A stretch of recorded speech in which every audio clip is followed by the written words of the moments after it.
were not existent or not significantly existent. I mean, the picture changes dramatically after, if one continues after the early 2000s, when the government, the single party government of the AK came to power.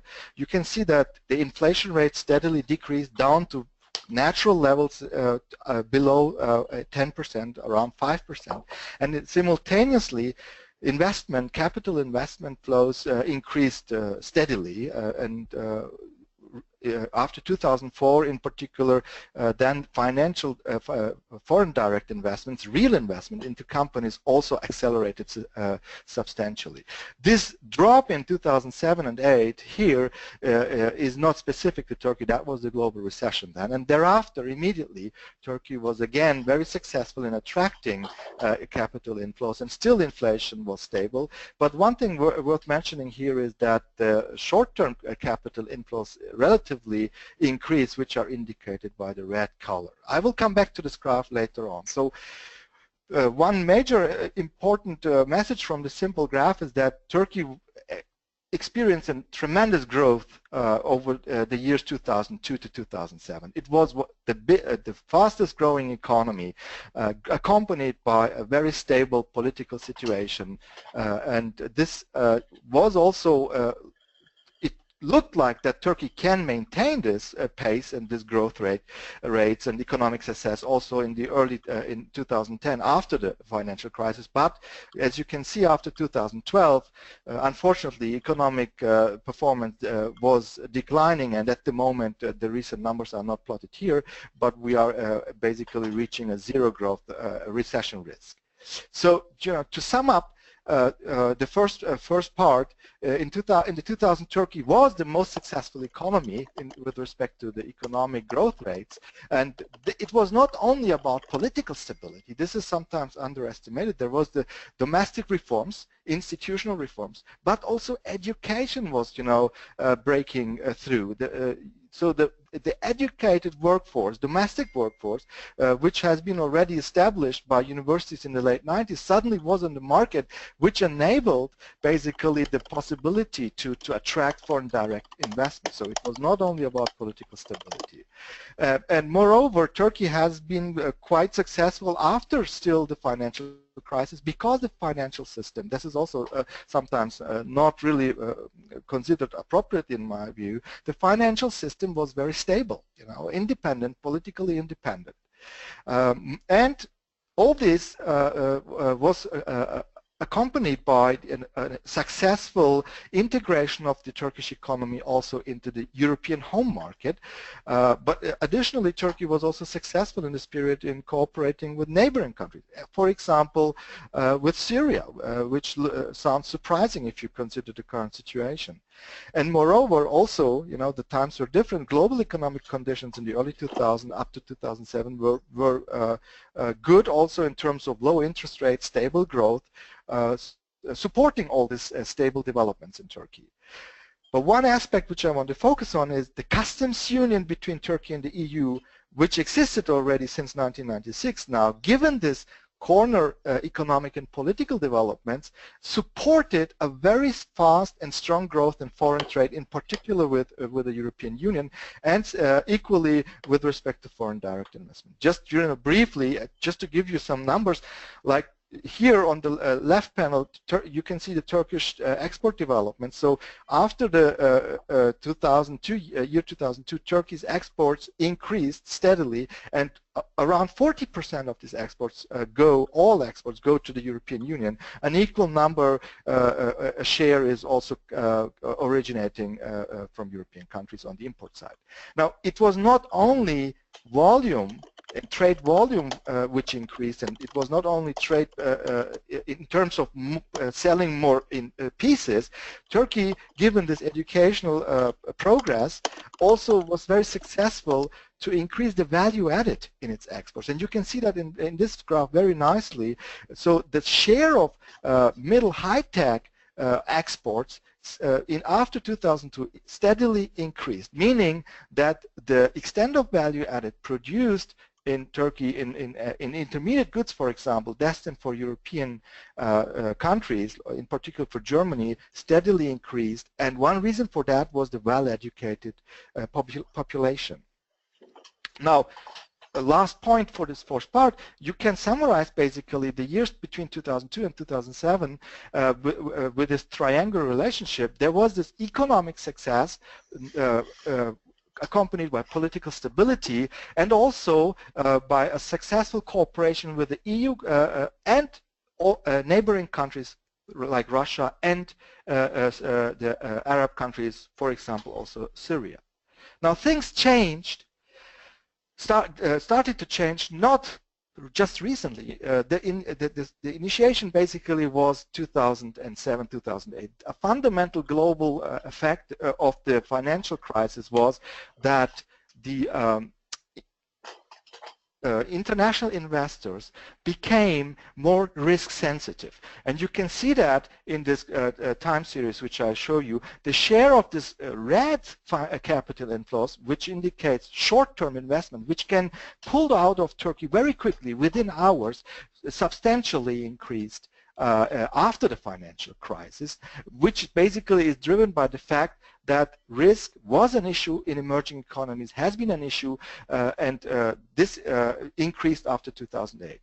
And besides this risk argument, the second important argument is that the industrialized economies started after the financial crisis to at least had the vision to stimulate their economies by free trade agreements, leading to new regional alliance, for example, between Europe and the US in the Transatlantic Trade and Investment Partnership, where Turkey was not directly a partner of, generating frictions. And in case of Turkey, after 2008, you can see already an increasing domestic economic and political uncertainty starting and accelerating over the years.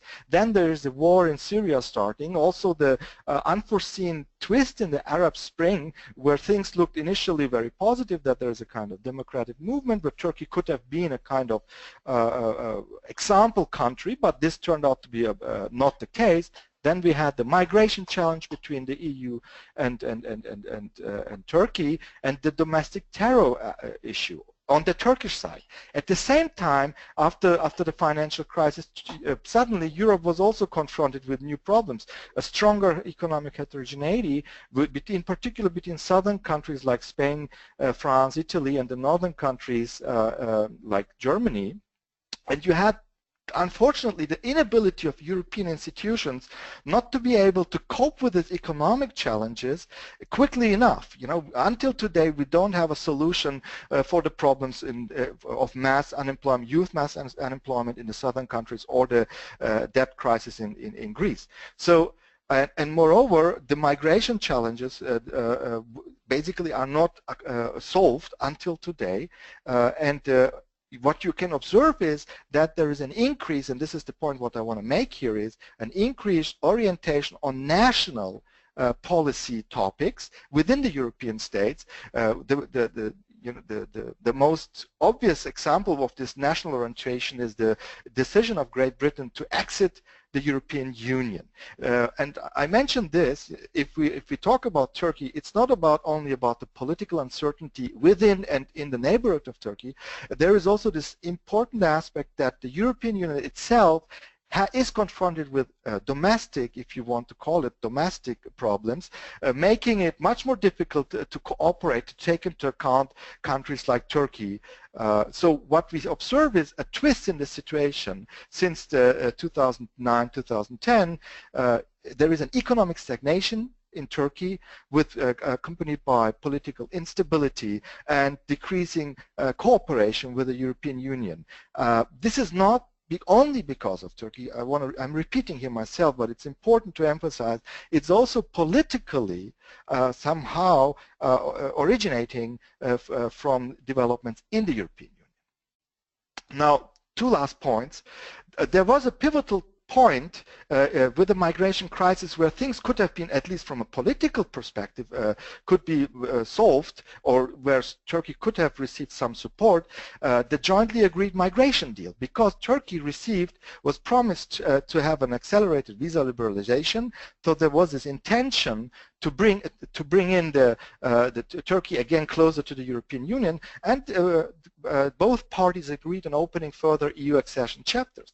But unfortunately, it turned out that the definition of these objectives were absolutely unrealistic, in particular with respect to the time frame. You know, opening the accession chapters on the paper were not very helpful to support Turkey on the one side to stabilize the political and economic conditions. On this other side, in the contrary, what you can observe is that the national orientation within the European Union made things much more complicated, because some parties, more right-wing parties, started to argue against Turkey for partly right arguments, but also, on the other hand, for national interest arguments. So what I'm trying to say here is that the migration deal basically was not very fortunate, because of the fact that the increasing national orientation in the EU that was not compatible with this objective set during that time. And of course, the political developments within Turkey play a major role as well why this deal was not very successful. So this unsuccessful roadmap culminated in the decision of the European Parliament to vote to suspend the EU negotiation with Turkey. Within 1 year, you know, the original idea turned completely by 180 degrees. At the moment, and this graph is the exchange rate of Turkey over the last 8 years, Turkey's once the most successful economy in the world in terms of growth has lost the value of the currency lost more than 30% within the last year, which is the heaviest loss in term if you compare it to any other currency. So it's the foreign capital outflow is high. We observe a decline in the economic growth. Basically, there is a really big risk for an economic recession alongside the political instability in the economy. My last point, how can Turkey and in the EU in particular achieve a stabilization? We believe the core solution is one need to define an achievable policy objective. That objective must be mutually beneficial. It must be politically achievable in light of the national challenges, not only in Turkey but also in the EU, and this goal must be achievable in a foreseeable time. And it's hard to think of what kind of solution can this be. And we focus on the economy. We believe that if the EU and Turkey would focus on the economy, in particular on modernizing the EU-Turkey customs union, all the 3 points which I have listed here can be achieved, because already the decision to modernize the customs union will give a signal that still there is a cooperation which will be beneficial for the economy in the EU and Turkey, and it will in the meantime create policy space for further policy areas in the midterm. So this is really completely a different suggestion compared to the migration deal which I mentioned earlier. And and this is not, you know, a kind out of the sky suggestion. EU and the Republic of Turkey have declared already in 2015 the intention to modernize the customs union, and this has been iterated during the last month again and again. Unfortunately, the political arguments, which are more and more on the agenda, make this suggestion as not a self-runner. So we need to push for it, I believe, in all the dimensions where we have influence.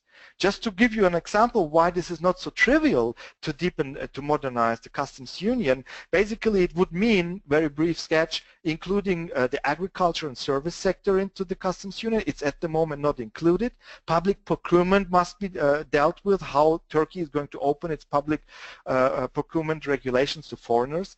But importantly also, there is an asymmetry at the current customs union state with respect to free trade agreements between the EU and third countries. Here I have a picture of the United States and the EU with Turkey for TTIP. which simply explains the problem, meaning that if TTIP is once signed, because Turkey is a member of the customs union, the US would be able to serve the Turkish market, but as Turkey is not a member of TTIP, Turkish companies would be in a disadvantaged situation because they are not allowed to have a preferential access. So this asymmetry has to be settled or mitigated in the customs union. Last but not least, we need a dispute settlement. This is my basically last slide. We have calculated what beneficial effects would a modernization of the customs union bring. Just the modernization in terms of opening the service sector and the agriculture sector would come up with an increase in GDP by around 1.8%. And if the customs union is deepened and more free trade agreements such as TTIP come into the picture, growth will be even stronger, as you can see here, around 2.2% or above 2%. So to conclude, Turkey is at the politically and economically at the crossroads, and the country is reshaping its domestic and foreign policy, but accompanied by this high uncertainty. It's a decisive moment, and we believe the solution should not be like, what can we influence from outside of Turkey in a supportive way. We believe modernizing the customs union has very incentive and compatible solutions for this. Thank you, Dr. So Yalcin. I hand over to Sam again. Thank you, Dr. Yalcin. That's really a fantastic presentation. Really, thank you for sharing with us and really around the world as I look at where different people are logged in right now. Just briefly, I want to hear is Dr. Qureshi, have we been able to resolve our technical difficulties? Are you able to communicate? Yeah. There he is. I've heard, I can hear you, and I have also followed Erdal Yalçın's presentation, and I agree it's a fantastic presentation, and I'd love to be able to reflect on it if you hear me. We can hear you very well. And I'm happy that we've resolved that issue. I apologize for the concern. Excellent. I would like to present now and give the floor to Dr. Kemal Qureshi, once again the director of the Turkey Project at the Brookings Institution, a great Turkish scholar, and we are very, very pleased to turn the floor over to him. Dr. Qureshi, it's all yours. Thank you.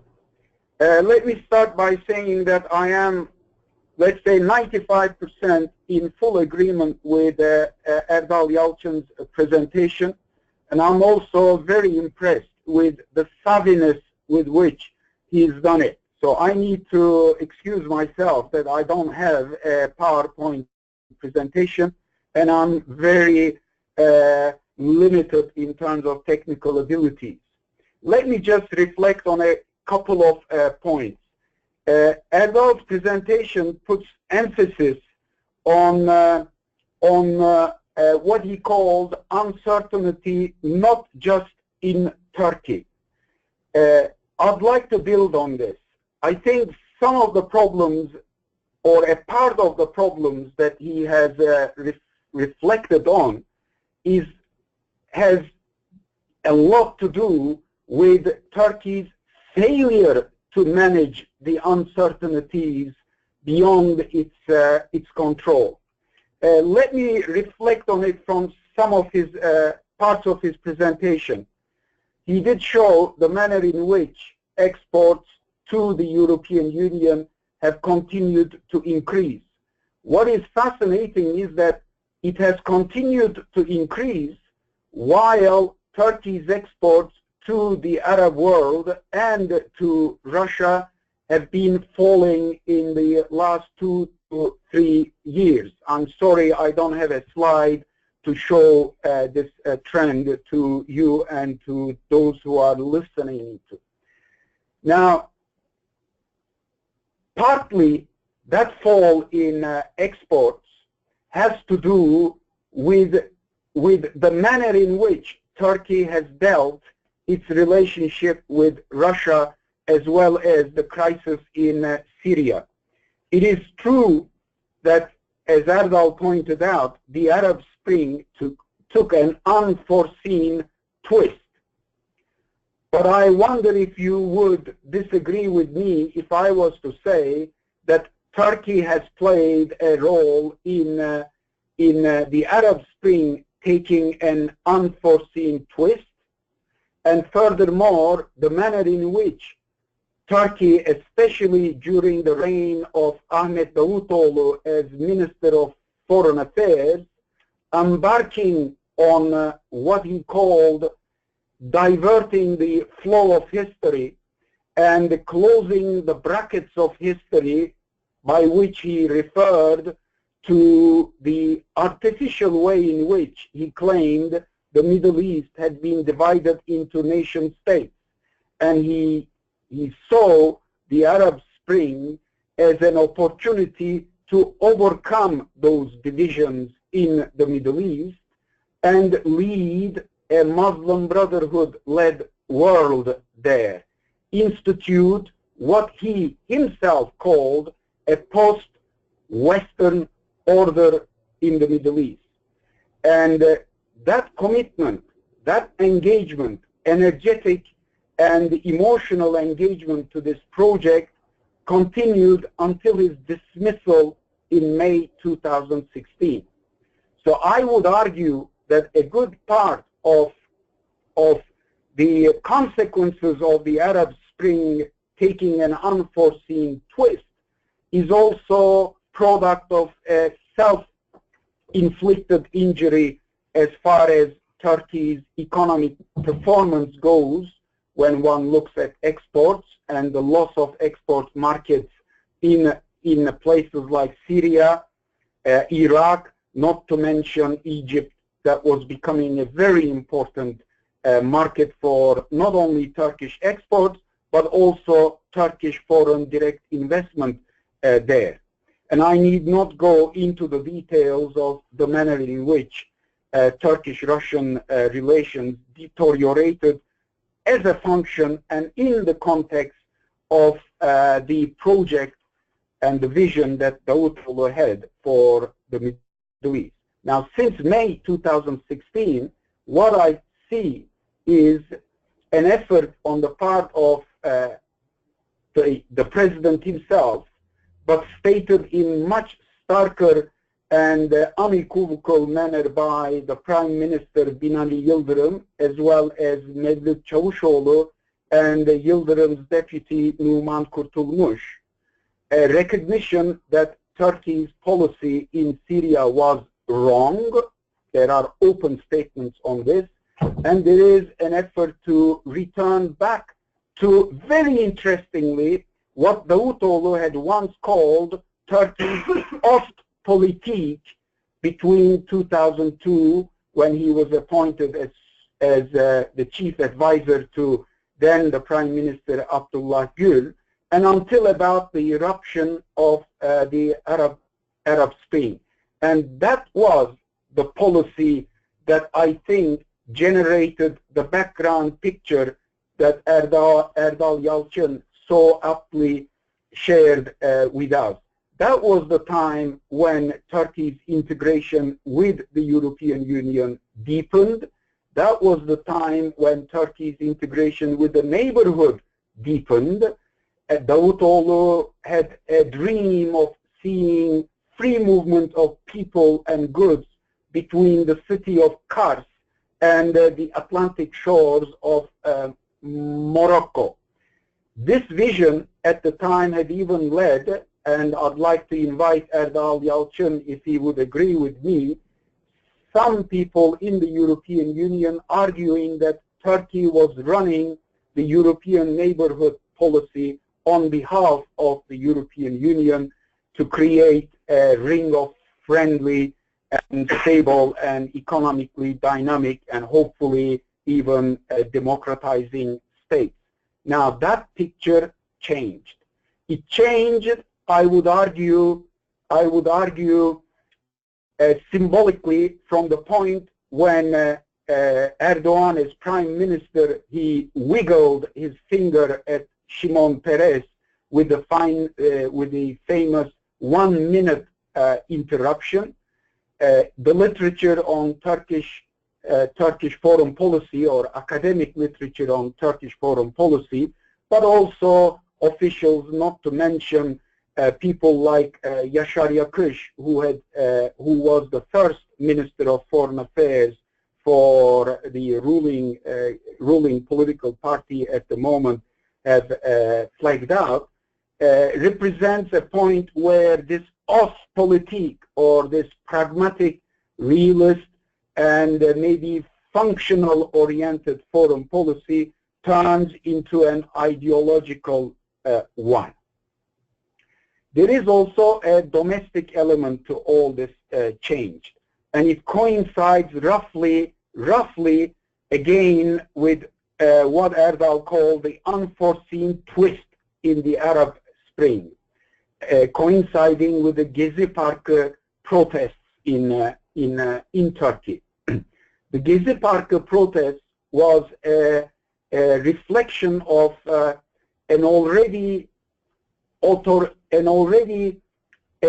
trend that was already in place towards greater authoritarianism in Turkey, and I need not go into the details of it, but one stark manifestation of that authoritarianism could be seen in the media and in the increasing number of journalists who were losing their positions, or worse, getting thrown behind bars.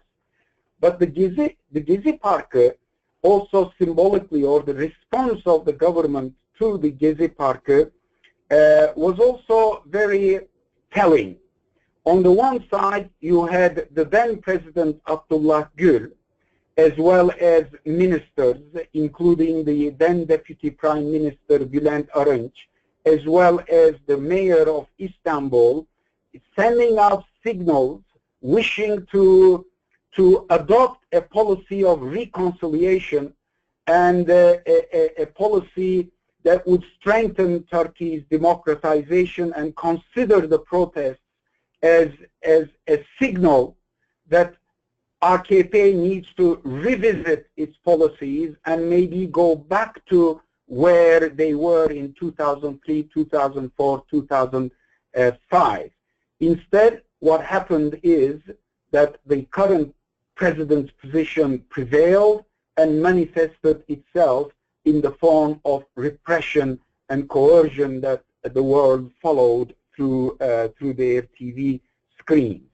And that trend, I'm afraid, has unrelentingly continued, and now we are at a point where the parliament has just adopted a series of constitutional amendments.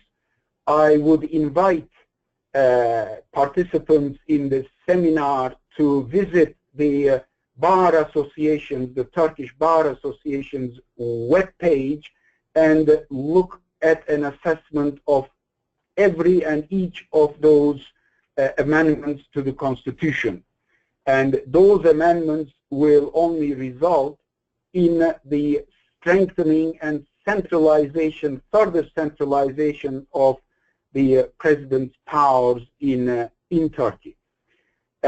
Final point, what will that mean in terms of where Turkey will go, and in terms of the suggestions and recommendations that Erdal has just made with respect to the customs union, for example, with which I, entre guillemets, also agree. I see two scenarios. One scenario that I suspect is going to motivate a lot of people to vote in favor of the referendum is this expectation that if President Erdogan gets his way, somehow he's going to go back to where he was in the early days of the AKP rule in Turkey.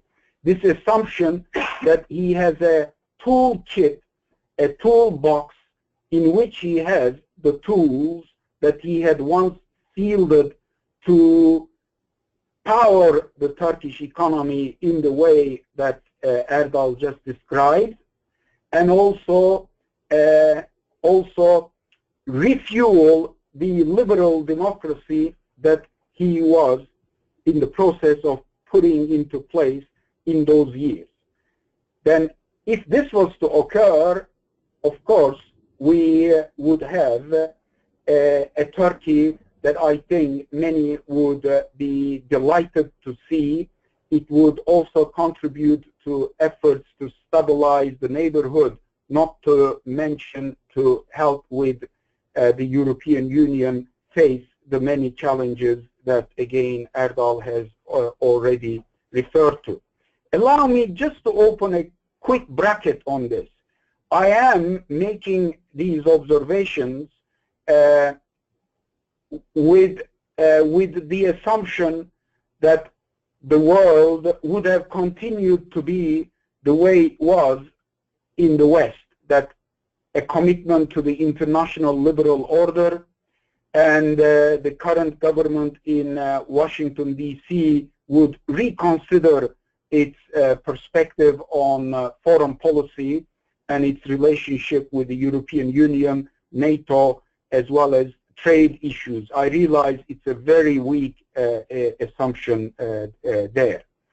A second part of the assumption is that what I call the Astana meeting phenomenon would continue to progress in a positive direction, and even if painfully, but at least slowly, we would be moving in the direction of greater stability and hopefully a resolution of the state of affairs in Syria. So I close the bracket and move on to the second scenario. The second scenario is one where, dare I say, old habits die hard, and the president continues to pursue his line of policies so far, and part of the country resists it. And I would not wish to speculate on where to such resistance would lead to. Lastly, maybe if Erdal's recommendations are indeed taken up, and indeed the European Union is able to play the role that it had played back in 2003, 4, 5, 6, when it had, dare I say, dangled that carrot in front of Turkey that enabled it to introduce the reforms that were made references to, then... disconnect oldunuz. Hello. Ay, Wi-Fi'de sorun var. Aman, bir de kendi hotspot'unu şey yapmıştım. Okay. I believe we have lost you, so I'll stop here and let you continue the seminar.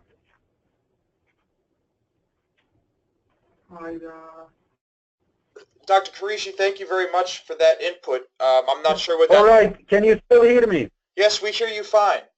We hear you fine. And again, you're... all right. Then let me wrap up this long and convoluted story here.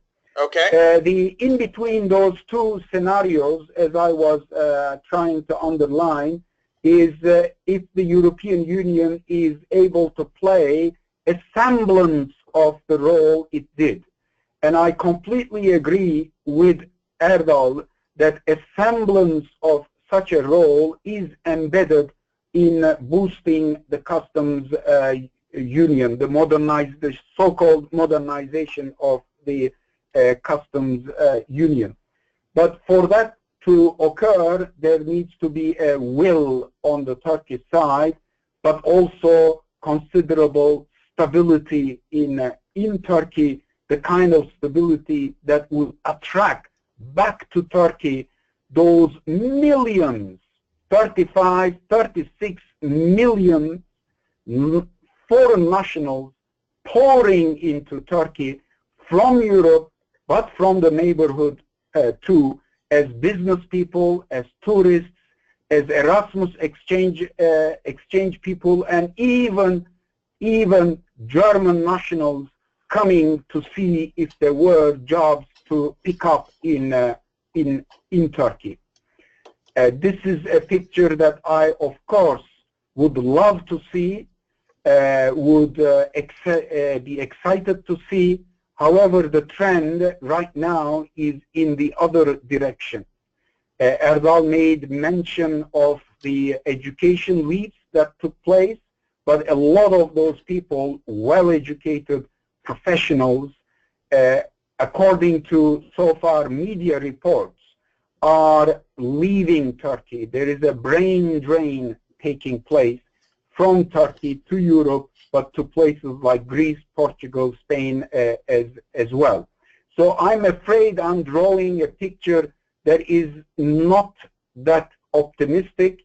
However, I would like to still conclude by saying that I do wish Erdal drew and the recommendations that were put forward do materialize. Please allow me one more additional sentence. There was a reference made to Brexit. Brexit issue right now, the focus is on Britain and the European Union. I think it is going to be very important that in parallel to British or UK EU negotiations, there is also a negotiation, a dialogue that is taking place between the UK and Turkey with respect to how they are going to manage the post-customs union relationship between the two countries. UK is extremely important for Turkey. It's the second most important trading partner of Turkey after Germany. Unlike Germany, UK is a country with which Turkey is a rare country with which Turkey is running a trade surplus. And it would be grand if Erdal, Erdal, you allow me to suggest it, into your recommendations, you were able to inject this so that Turkey does not get forgotten once more in the manner in which it was forgotten with respect to the kind of problems, the problem you flagged out in relation to free trade agreements that the European Union signs with third countries that opens the Turkish market to the goods of those countries, but not for Turkish exports. I think this is an area where the European Union would earn well appreciated brownie points in Turkey, and including amongst those in AKP ranks who would like to revive relations with the European Union and leave Davutoğlu's vision and Davutoğlu's obsession of wanting to make Turkey a leading country to unite the Islamic world. So, full stop, and thank you for your patience, and I apologize for this long-winded reflection on Erdal's brilliant presentation. Thank you.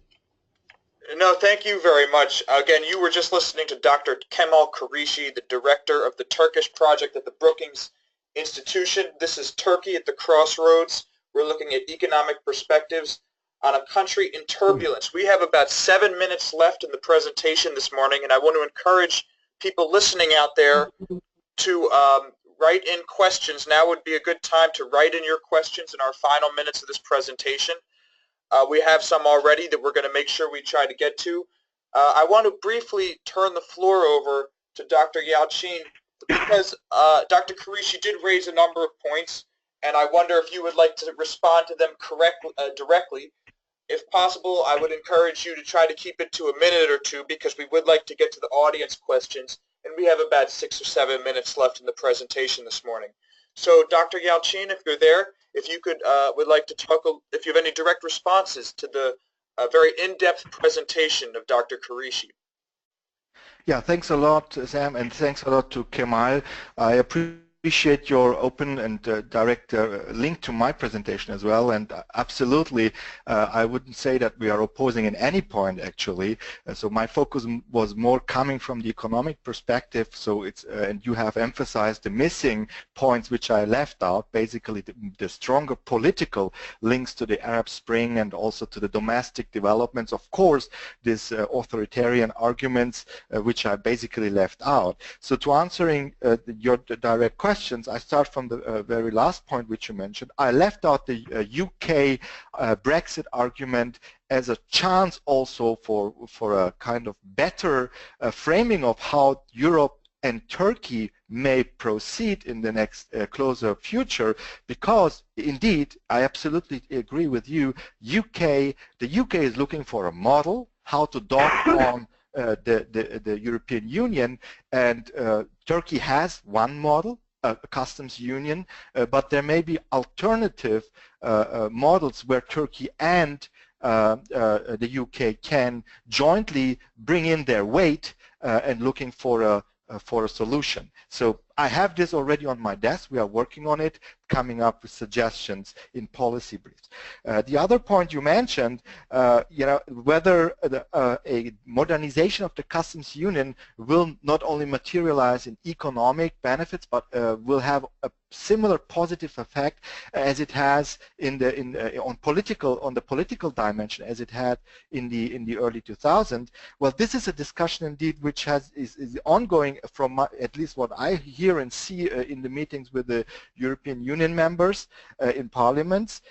This debate is an isolation policy because there are people having this rationale that maybe one should use the customs union argument as a pressure to bargain with the current government in Turkey in order to improve the political misalignments. But on the other hand, there is, of course, the alternative option. What do we really gain anything by increasing economic pressure in a situation where the economy is already almost in a recession with a huge risk that the economic conditions will even become worse, the biggest crisis the country may experience in the last 20 years.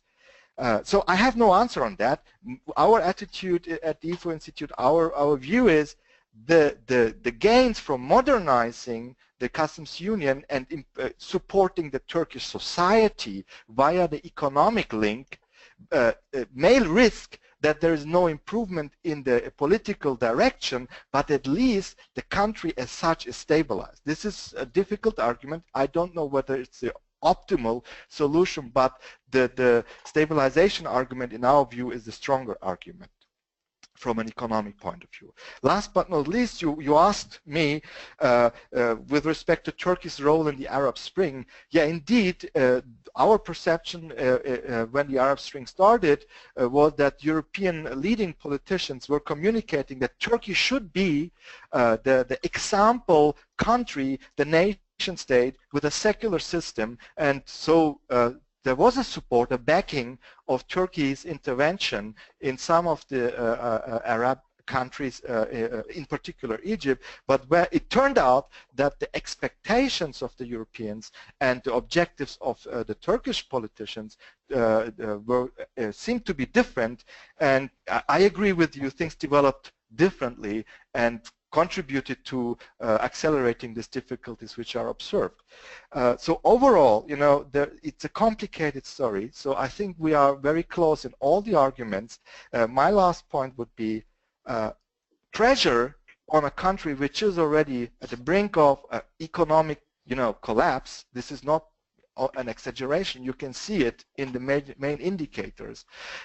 I don't think it's the right way personally. I think at least from an economic point of view, one should support the country as much as possible because the liberal forces, this is also an argument which you brought up, they are existent, and they can use this support also to stabilize the country with a liberal commitment or liberal order, as you named it.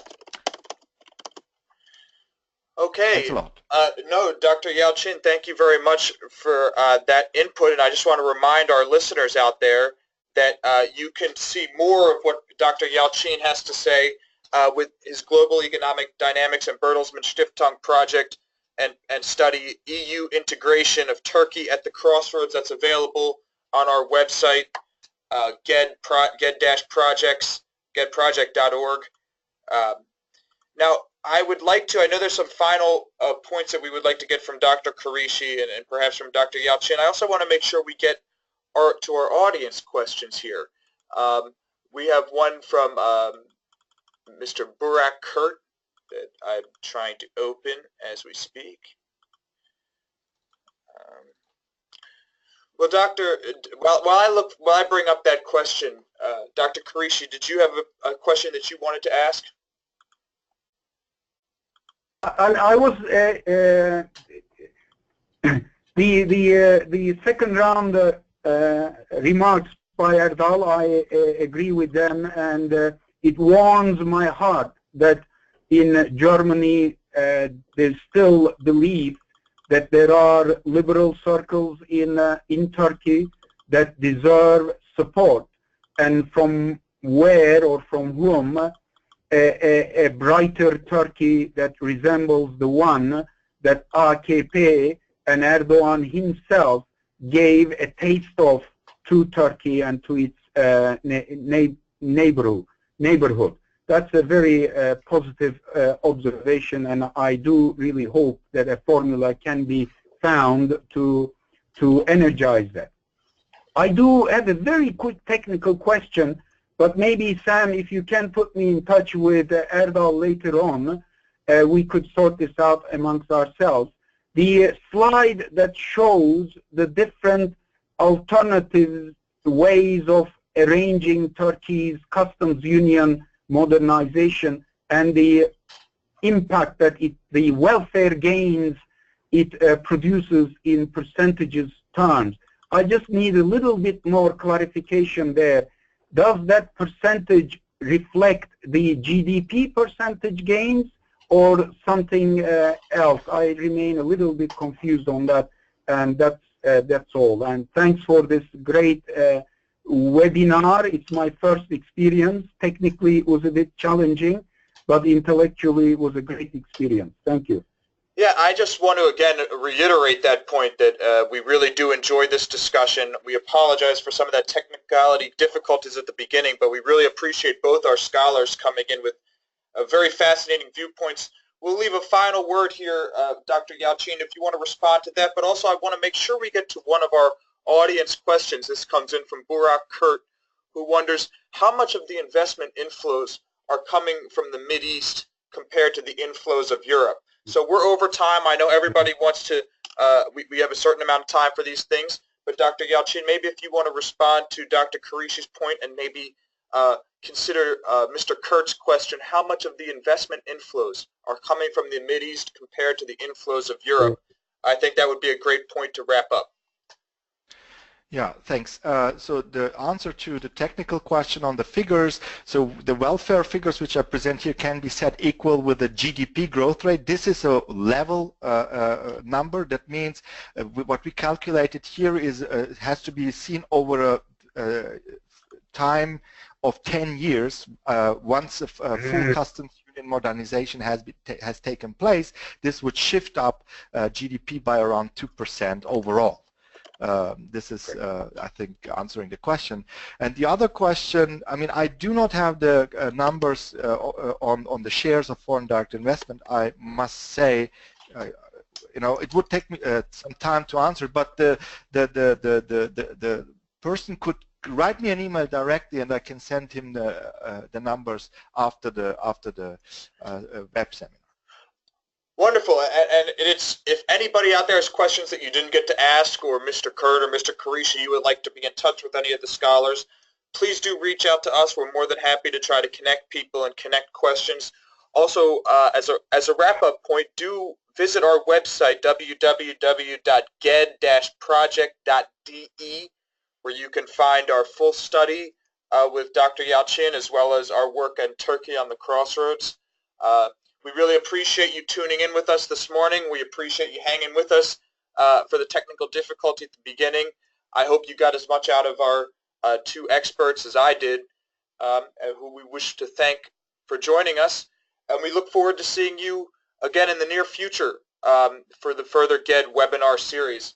So thank you very much, and good luck with your evening, afternoon, or morning. Thank you again for tuning in. We'll see you next time.